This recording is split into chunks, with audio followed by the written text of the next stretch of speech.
नमस्कार, मैं दीपक शर्मा हूँ। मेरे यूट्यूब मंच पर आपका स्वागत है।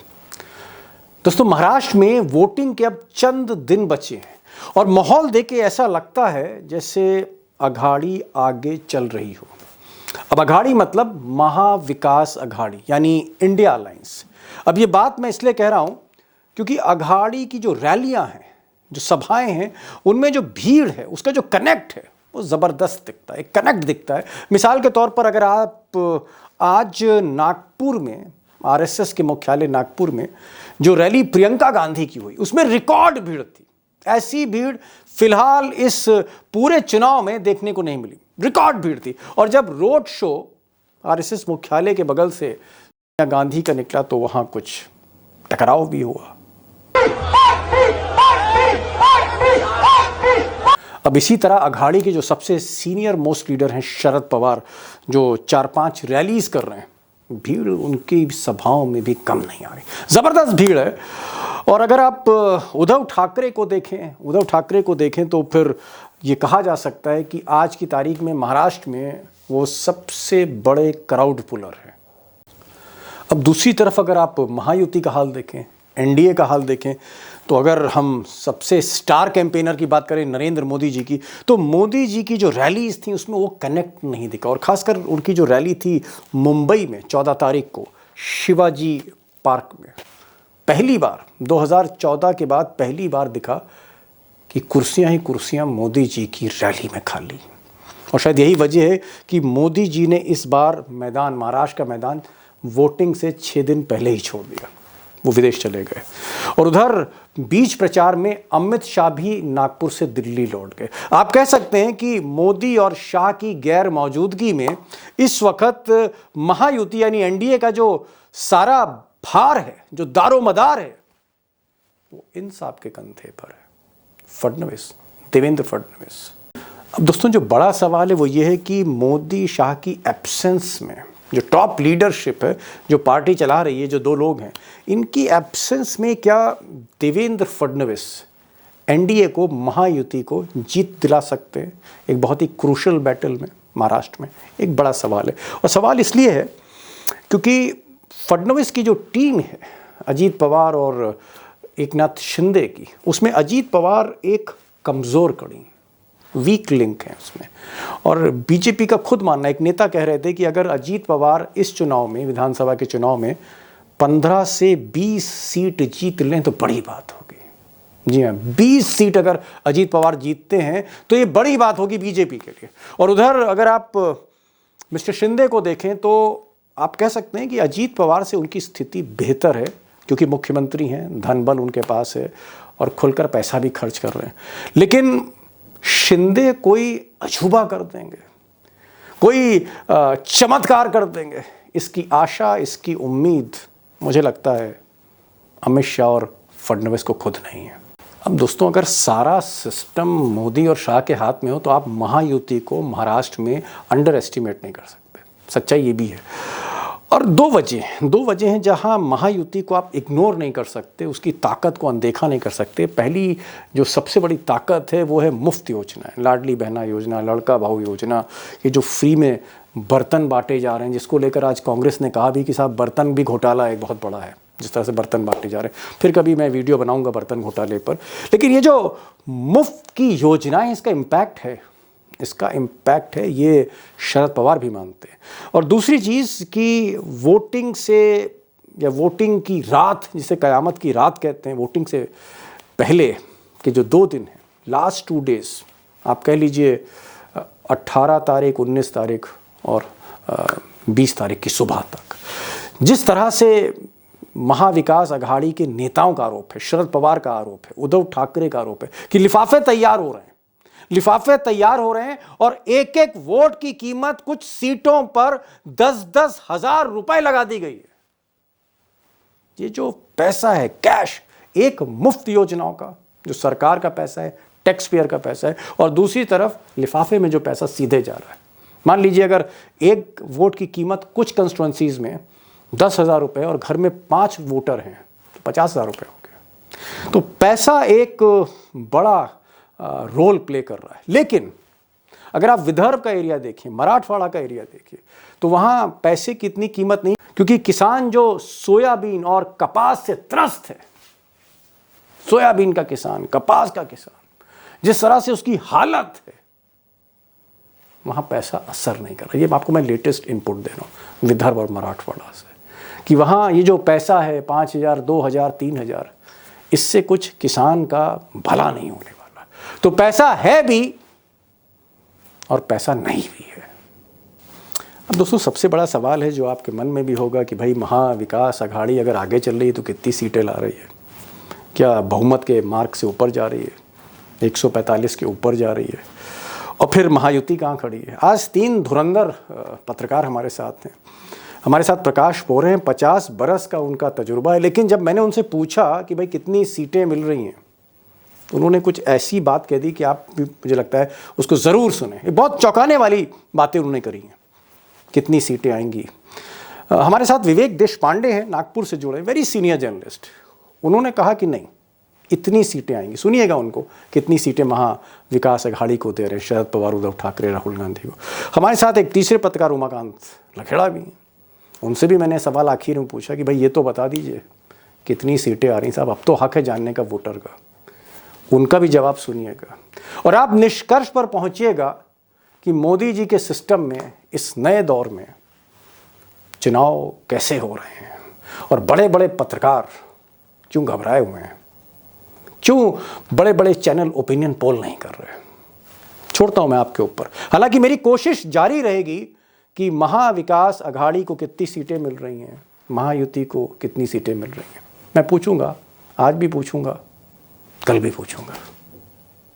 विवेक जी, नरेंद्र मोदी की जो आखिरी रैली थी वो बहुत अच्छी रैली नहीं थी शिवाजी पार्क में, नॉट अ गुड रैली, लोग ज्यादा नहीं थे। और उसके बाद मोदी जी वापस दिल्ली चले गए और फिर दिल्ली से वो नाइजीरिया चले गए, एक तरह से मैदान छोड़ दिया 4 दिन पहले ही। और अगर आप अमित शाह को देखें नंबर 2, तो अमित शाह भी आज, उनको 4 रैलियां करनी थी विदर्भ के एरिया में, उन्होंने भी आज नागपुर आके वो वापस दिल्ली लौट गए। ठीक है, उन्होंने कहा कि मणिपुर की सिचुएशन को रिव्यू करने गए, लेकिन बीजेपी के 2 बड़े नेता मैदान छोड़ चुके हैं, मोदी और अमित शाह, जबकि अभी प्रचार के लिए समय है।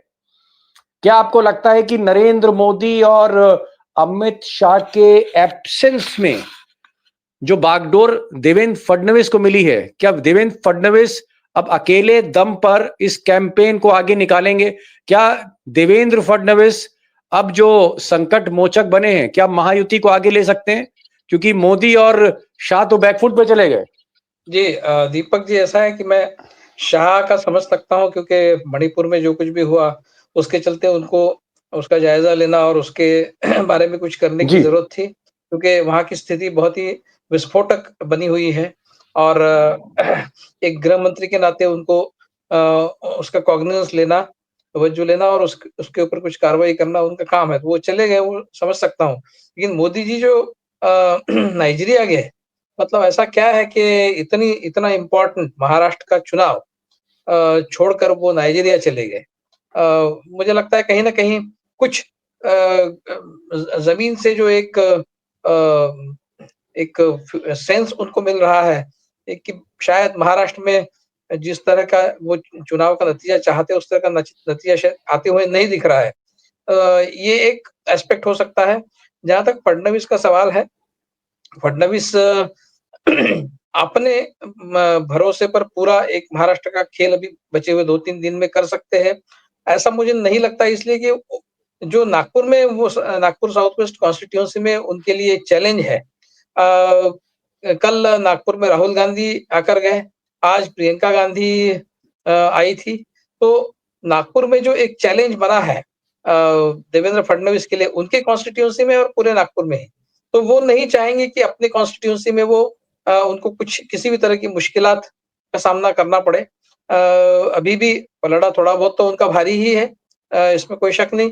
लेकिन ऐसा नहीं है कि बिल्कुल बाजी पलट नहीं सकती। ऐसा ऐसा बोलना, ऐसा कहना बहुत मुश्किल है। तो मुझे लगता है उनको नागपुर में अपने आप को थोड़ा-सा फ़ोकस रखना पड़ेगा। नागपुर को समय देना पड़ेगा, और नागपुर को समय जब उनको देना पड़ेगा तो जाहिर सी बात है बचे हुए राज्य में उनको उतना भी वो कॉन्सेंट्रेट नहीं कर पाएंगे अकेले।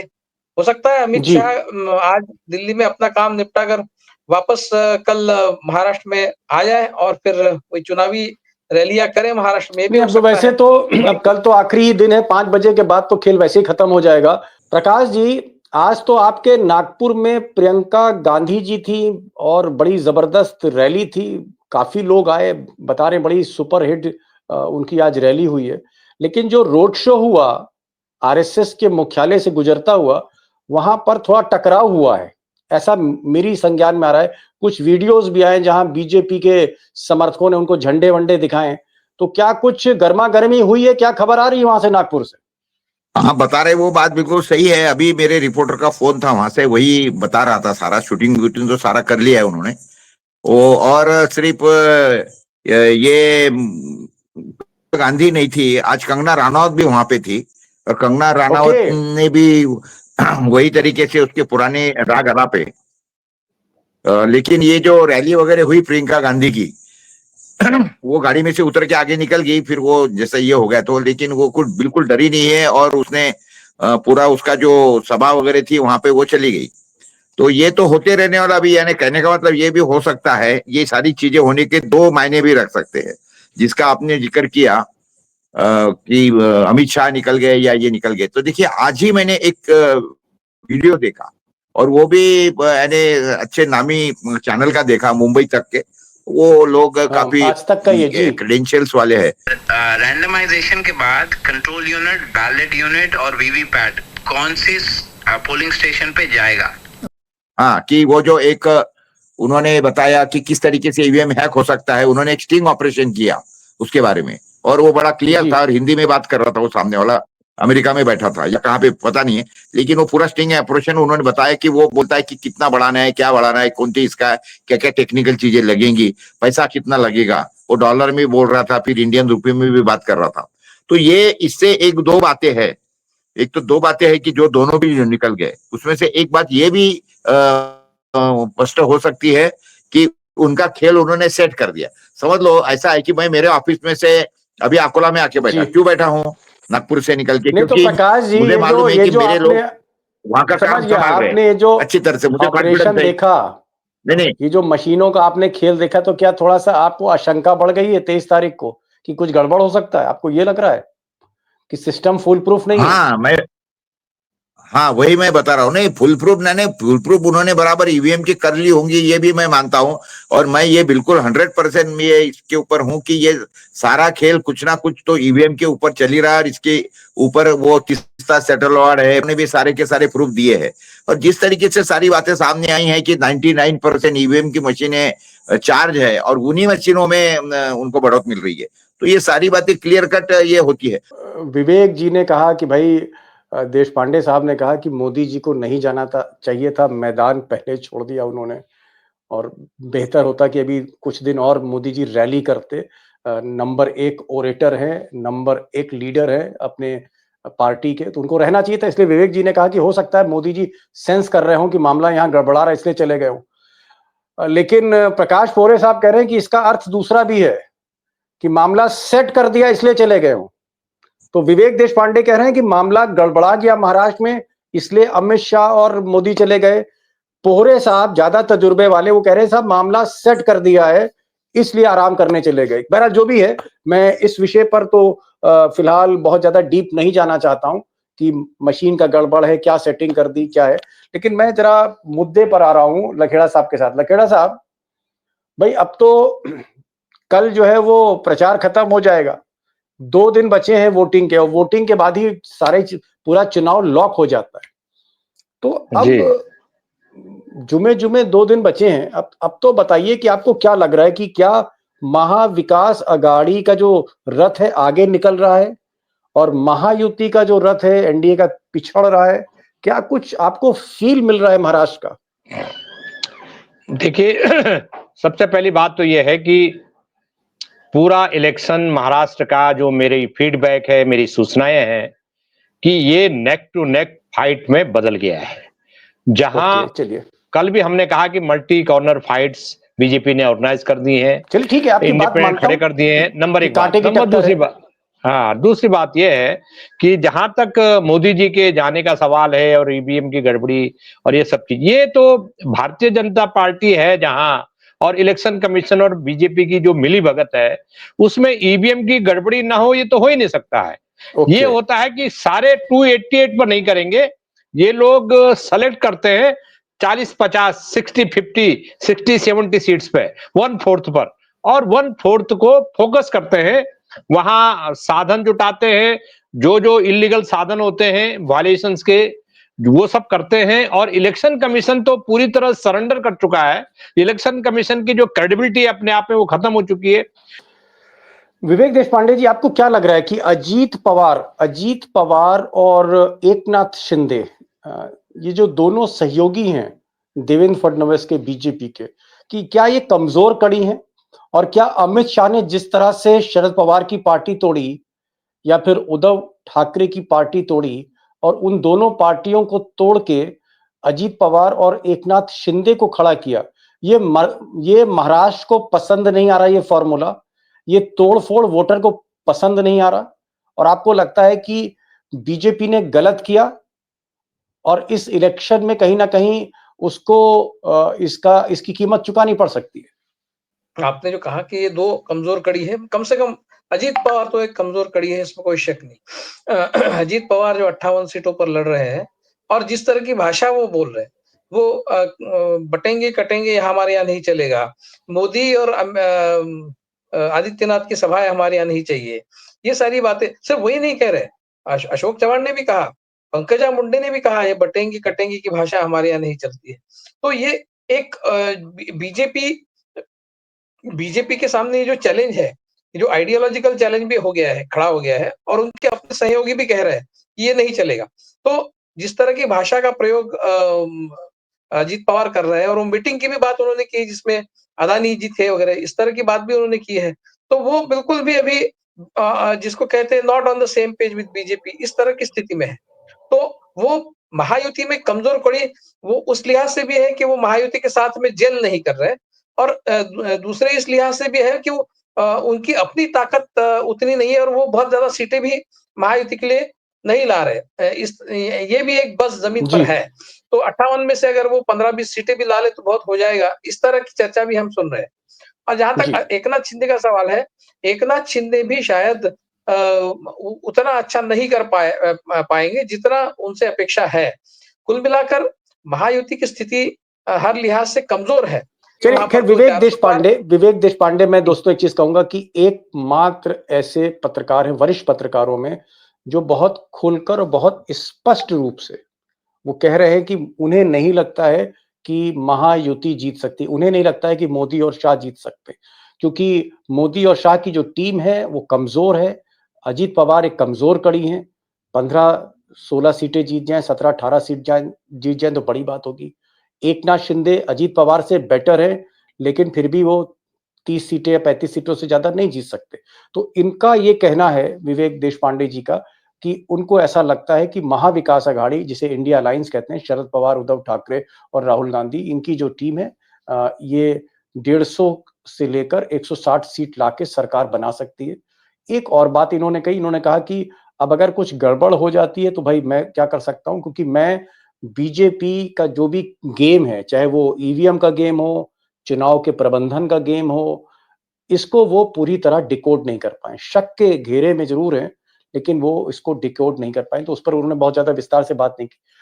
प्रकाश जी, विवेक देशपांडे जी का कहना है कि महाविकास अघाड़ी की सरकार इनको बनती हुई दिख रही है, क्योंकि इनको कोई कारण नहीं दिखता कि महायुति जीत जाए चुनाव।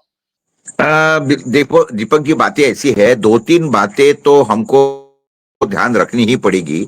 एक विषय तो ये है कि अगर ये देश का सबसे बड़ा तबका अगर कौन है तो किसान है, और किसान के कोई उपज को भाव नहीं है, सोयाबीन नहीं है, कपास नहीं है, और अभी इन्होंने ऊपर से और ये कर दिया कि चना जो है वो इंपोर्ट कर दिया तांजानिया से और कहां से, तो वो चना भी आ रहा है। उसके कारण जैसे वो खबर आ गई 10% तो भाव वैसे गिर गए चने के। तो कहने का मतलब ऐसा है कि देखिए, ये तबका तो एक बहुत बड़ा है कि जो उनके खिलाफ है। अब बातें सिर्फ वही है, लाडली बहना है जिनकी जो पैसे की जो नदियां बहा रहे हैं, उसके कारण लोगों को कितने खरीदते हैं, लोगों की जो सत्सद विवेक बुद्धि है, नैतिकता है, वो कितनी जागरूक रखते हैं, ये इसके ऊपर है। प्रकाश जी, एक चीज जी मुझे समझ नहीं आती, देखिए आप तो बहुत सीनियर पत्रकार हैं, सबसे सीनियर हैं, 50 साल का तो सिर्फ आपका एक्सपीरियंस है, 50 साल से तो आप पत्रकारिता कर रहे हैं। मतलब एक तरफ अगर शरद पवार के तजुर्बे को रखूं तो एक तरफ आपके तजुर्बे को रखूं, आपने इतनी सरकारें बनती हुई देखी, इतनी सरकारें गिरती हुई देखी, लेकिन एक चीज मैं देख रहा हूं, ऑब्जर्व कर रहा हूं कि आप एक तरफ कहते हैं कि महाविकास अघाड़ी जो है वो आगे चल रही है, फिर कुछ देर बाद आप कहते हैं कि मुझे मशीनों को लेकर, चुनाव प्रबंधन को लेकर, पैसों की नदियों को लेकर मुझे डर लग रहा है, मुझे आशंका लग रही। अरे भाई, आप मोदी और शाह पे एतबार क्यों नहीं करते साहब? चुने हुए लोग हैं, एक गृह मंत्री है, एक प्रधानमंत्री, तीसरी बार प्रधानमंत्री चुना है, आप एतबार नहीं कर रहे, आपको डर लग रहा है, आशंका लग रही है। प्रकाश जी, मुझे समझ नहीं आ रहा, 50 साल से आप नहीं नहीं हिंदुस्तान की सरकारें देख रहे हैं, भाई एतबार रखना चाहिए ना। देश के प्रधानमंत्री हैं, नहीं, ट्रंप तारीफ कर रहा है, पुतिन तारीफ कर रहा है, चाइना का जो प्रेसिडेंट है झूला झूल रहा है मोदी जी के साथ, आपको एतबार नहीं है साहब? नहीं, ये मुझे थोड़ा सा मुझे समझ नहीं आया, क्योंकि घूम फिर के आपका जो जवाब आता है, आप कहते हैं मेरे को आशंका है, मेरे को आशंका है। अरे भाई, क्यों नहीं, आशंका हो तो क्लियर तो करिए ना उसको। देखिए साहब, ये इलेक्शन है, इसमें हार और जीत यही दो ही मायने हैं।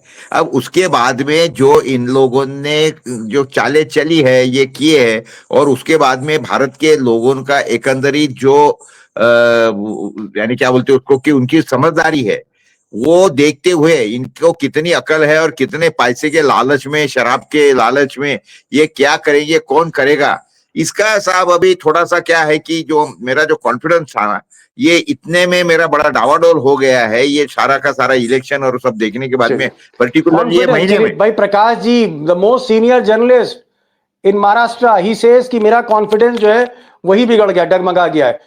अब मैं आऊंगा आपके पास, मैं जरा विवेक देशपांडे से पूछूं। विवेक जी, भाई आपके शहर के ही हैं, मैं इसलिए उमाकांत जी के पास नहीं जा रहा, आपके पास आया।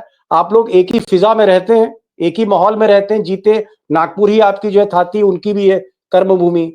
ये क्यों नहीं विश्वास कर रहे भाई मोदी जी पे? मैंने कहा कि मोदी जी का डंका दुनिया में चल रहा है इस वक्त, तीसरी बार प्रधानमंत्री बने, आप कह रहे हैं कि हमें एतबार नहीं उनके सिस्टम पर। नहीं, 4 महीना पहले शायद उन्होंने मोदी जी पर एतबार किया था कि महाराष्ट्र में शायद मोदी जी की हवा चलेगी, लेकिन हुआ क्या, 16 जगह जहां पर उन्होंने रैलियां करी, उन 16 जगहों 18 पर जगह बीजेपी हारी है। अब कहां से एतबार करेंगे, वो भी मजबूर है। तो जो जो भी जिस तरह के नतीजे आए 4 महीने पहले, तो कोई भी ये नहीं कहेगा कि मोदी जी जो है वो कुछ जादू कर सकते हैं अब की बार। जादू करनी होती तो वो ऐसे नाइजीरिया थोड़ी चली जाती। तो देखिए, मोदी जी का जो सिक्का है ना, वो बहुत हद तक खोटा सिक्का है, ये बहुत जनता जान गई है। मतलब अभी वो एक्सपोज हो चुके हैं। उनका जादू जो है वो आधे पर आ गया है, इसीलिए 240 का फिगर जो लोकसभा में है वो इसीलिए है। और मोदी जी का ये जादू कम हुआ है, बहुत हद तक कम हुआ है, ये सभी को पता है। इसीलिए आरएसएस भी मैदान में उतरी है कि अभी सिर्फ मोदी से काम नहीं चलेगा। आरएसएस जो पूरे दमखम के साथ बीजेपी के साथ काम कर रही है, महाराष्ट्र में, हरियाणा में किया, वो इसीलिए है कि अभी मोदी पर भरोसा नहीं किया जा सकता, हमको मैदान में उतरना पड़ेगा। उमाकांत जी, भाई आप तो एक्सपीरियंस हैं, 1988 से लोकसभा कवर कर रहे हैं, 11 प्रधानमंत्रियों को आपने कवर किया, 10 का आपने इंटरव्यू लिया, 10 प्रधानमंत्रियों के साथ इंटरैक्शन है। हिंदुस्तान में बहुत कम लोग होंगे लखेड़ा साहब कि 10 प्रधानमंत्रियों के साथ जिन्होंने इंटरव्यू किया होगा देश के, बड़ी बात है। बहुत से लोगों ने 10 प्रधानमंत्रियों को आंखों के सामने नहीं देखा होगा। तो क्या आप भी कंफ्यूज हैं, एक इतना एक्सपीरियंस आदमी, सफेद दाढ़ी भाई आपकी भी मोदी जी की तरह, क्या आपका भी कॉन्फिडेंस डगमगा रहा है? आप भी डिसअपॉइंट कर रहे हैं व्यूअर्स को कि आप कहेंगे भाई मैं नहीं बताऊंगा, मैं नहीं बता सकता, मुझे कंफ्यूजन है? ये ऐसा क्यों है? हर बड़ा पत्रकार हरियाणा चुनाव के बाद ये क्यों कह रहा है भाई हम गिनती नहीं बताएंगे कौन आगे कौन पीछे? ऐसे ये सिंड्रोम क्यों आ गया देश में लखेड़ा साहब? देखिए, मैं एक बात कोई बताना नहीं चाह रहा था, कोई ओपिनियन पोल देश में नहीं हुआ, ना आज तक ने ओपिनियन पोल किया, ना एबीपी ने किया, वो सी वोटर भी गायब हो गया, कोई ओपिनियन नहीं पोल। एक ओपिनियन पोल आया जो मीडिया पे चला, वो अडानी की एजेंसी का एयर था वो पोल, तो अब चुनाव लड़ेंगे मोदी जी, ओपिनियन पोल करेंगे अडानी जी, और आप लोग कुछ बोल नहीं रहे। आप लोग कह रहे साहब हम तो बहुत कंफ्यूज हैं। प्रकाश जी ने कह दिया भाई हमसे उम्र में इतने बड़े, मैं बड़ा इज्जत करता हूं प्रकाश जी का, और I am sorry Prakash ji, मैं इतना जूनियर आदमी हूं, बड़ी तलखी से आपसे बात कर रहा हूं, आई एम वेरी सॉरी, लेकिन आप बात ऐसी कर रहे हैं कि मैं इरिटेट हो रहा हूं, जनता जो सुन रही वो इरिटेट हो रही कि भाई हम तो कंफ्यूज हैं, हमें समझ नहीं आ रहा। तो लखेड़ा साहब इसका कोई हल निकालिए भाई, क्या वजह है कि कोई भाई सिवाय विवेक देश पांडे के कोई ये नहीं कह रहा कि महाविकास अघाड़ी जीतने जा रही चुनाव। आप कहते नहीं आगे तो है, आगे है, लेकिन 23 नवंबर, तो ये थोड़ा सा इसको क्लियर करिए कि why everyone is silent on this issue. देखिए, जो प्रकाश पोरे साहब की जो भावना है और जो डर है वो कश्मीर से लेकर के कन्याकुमारी तक है। और उसका कारण क्या है कि मैं परसों कहीं बैठा हुआ था और लंच पे मैंने बताया था आपको कि लंच पे मैं कुछ प्रबुद्ध लोगों के साथ था। वहां लोगों ने एक चीज बोली मेरे को, जिसमें ब्यूरोक्रेट्स भी थे, बाकी लोग भी थे। उन्होंने कहा कि हरियाणा जब ये हारा हुआ चुनाव जीत सकती है तो ये कहीं का हारा हुआ चुनाव भी जीत सकते हैं। एक तो ये बात है। एक जो पॉजिटिव बात है कि हरियाणा में अगर मैं देश पांडे जी की बात को समर्थन करूं तो उसके पीछे एक कारण मैं कह सकता हूं कि जो जो महायुति है और अघाड़ी है, महाविकास अघाड़ी का जो 3 स्टालवार्ट्स का जो ग्रुप है, उसकी जो केमिस्ट्री है बड़ी स्ट्रांग है केमिस्ट्री। और वो पूरे एक साथ बंद करके कोई मैं जो लिस्ट निकल रही थी तो मैं खड़गे साहब के ऑफिस चला गया एक दिन, तो वहां मुझे पता लगा कि कल जो है वो लिस्ट निकल जाएगी जिन पर हमें डिस्प्यूट नहीं है। तो तीनों ने मिलकर के कम से कम 150 के करीब नाम फाइनल कर दिए पहले दिन ही। तो उससे क्या हो गया कि हरियाणा के चुनाव से इन्होंने काफी सबक सीखा, और उस सबक सीखने के बाद इन्होंने कुछ रिफॉर्म किया, अपने को सुधारा, अपनी गलतियों पर सुधारा। तो जो महाविकास अघाड़ी है उसने अपनी गलतियों को काफी सुधारा, अटैक तेज किए, अपनी केमिस्ट्री को स्ट्रांग किया, कम्युनिकेशन आपस में स्ट्रांग किया। देखिए, शरद पवार साहब रेगुलर बात कर रहे हैं कांग्रेस के लोगों से, वो उद्धव ठाकरे से कम्युनिकेशंस में है। आप महायुति में जाएंगे तो महायुति में क्या है, अजीत पवार की अलग धपली बज रही है। वो मैं समझ गया, आप कह रहे हैं कि महाविकास अघाड़ी मजबूत है, शरद पवार, उद्धव ठाकरे, राहुल गांधी जमीन पर मजबूत हैं। लोकसभा में इन्होंने जीत हासिल करी, प्रचंड जीत हासिल करी, मोदी शाह को हराया महाराष्ट्र में। और आपको यह भी लग रहा है कि महायुति जो एनडीए है वो बहुत वीक है, अजीत पवार, एकनाथ शिंदे और देवेंद्र फडणवीस, इनके आपस के झगड़े, एवरीथिंग इज वेरी क्लियर। लेकिन मैं आपसे ये पूछता हूं कि जब मैं पूछता हूं कि भाई वर्डिक्ट आपको क्या लगता है, कितनी सीटें ला सकती है, तो लोग साइलेंट हो जाते हैं, आप भी साइलेंट हो जाते हैं, प्रकाश जी भी कंफ्यूज हो जाते हैं। विवेक देश पांडे ने दोस्तों आज विवेक देश पांडे ने कहा कि मुझे लगता है कि महाविकास अघाड़ी जीतेगी, कोई ऐसा कारण उनको नहीं दिखता कि जिसमें महायुति आगे हो। और उन्होंने आज सीट प्रेडिक्ट करी है 150 से 160। मुझे ये प्रोग्राम, जी हाँ प्रकाश जी कुछ बोलेंगे क्योंकि समय हो रहा है। प्रकाश जी कुछ बोलना चाह रहे हैं आप? हाँ, नहीं, देखिए अभी फिलहाल के अंदर अभी महाविकास आघाड़ी आगे है, लेकिन मैं वही बता रहा हूं कि ज्यादा से ज्यादा 5 से 10 सीटों का ही अंतर रहेगा, यानी पार्टी की टक्कर मैं बता रहा हूं। ऐसा नहीं है कि महायुति जीत रही है या आगे जा रही है और ये पिछड़ है, ऐसा नहीं है। मेरा कहने का मतलब ये बात समझिए, क्योंकि लेकिन क्या है कि जिस तरीके से पार्लियामेंट इलेक्शन के अंदर मैंने क्लियर बोला था कि विदर्भ के अंदर इनको ज्यादा से ज्यादा 1 से 2 सीटें मिलेगी और बीजेपी जो है पूरे महाराष्ट्र में 9 के ऊपर जाएगी नहीं, यानी डबल डिजिट क्रॉस नहीं करेगी, ये कॉन्फिडेंस में बोला था। लेकिन ये बीच में जो हुआ, आपने जिसका जिक्र किया हरियाणा और बाकी का भी, और उसके बाद में ये लाडली बहना वगैरह, इसके कारण थोड़ा लोग। हाँ प्रकाश जी, आप उम्र में बड़े हैं, मुझसे कोई तल्ख बात ना निकल जाए तो इसलिए सॉरी, आप गुरु जैसे हैं हमारे। मैं आपको कल फिर एक मौका दूंगा, कल फिर आप पूरी रात है, आज पूरी रात है, कल की सुबह है, दोपहर, कल शाम को मैं आपको फिर बुलाऊंगा। मैं फिर आपसे पूछूंगा कि आपका वर्डिक्ट क्या है, क्या महाविकास अघाड़ी जीत रही है, महायुति जीत रही है।